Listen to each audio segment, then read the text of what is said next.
Corruption. Known and feared across the mortal realms, bringer of attrition, silent killer of armies aplenty.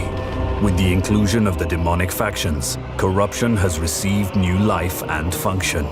In Total War Warhammer 3, corruption has been reworked into a more interesting system that splits chaos corruption into 5 distinct types, one for each god, and another for the pantheon as a whole. Different factions are impacted differently by corruption, with big benefits to the right servants and negatives to mortals. Worth noting now, Public Order has been renamed to Control on the campaign map. This better represents all the ways in which a faction can support or dominate a populace. In a nutshell, factions serving a specific god get a control boost and other positive effects from their own god's corruption, whilst getting control reduced from other types of corruption.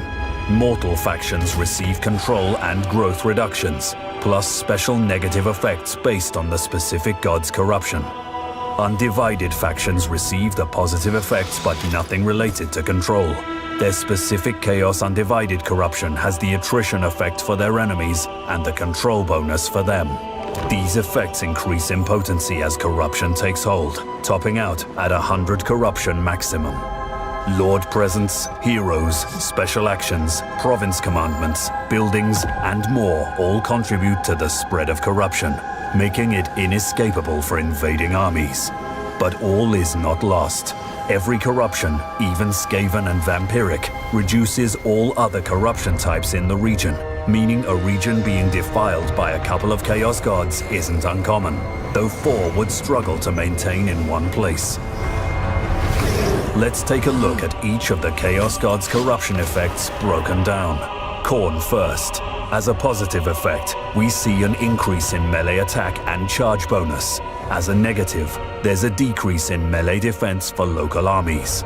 Meanwhile, the positive effect of Slaanesh corruption is increased income for all buildings, whilst the negative is reduced income from all buildings.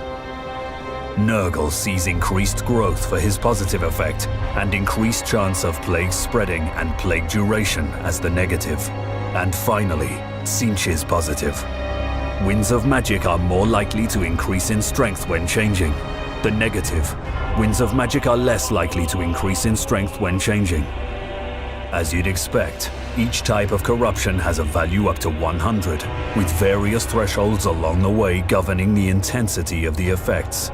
There's also a unique visual effect on the regions that are particularly afflicted, which is pretty cool. Whilst not a complete upheaval in how you approach and play the game, the corruption changes add some flavor to the world and provide some direction on where best to invade next.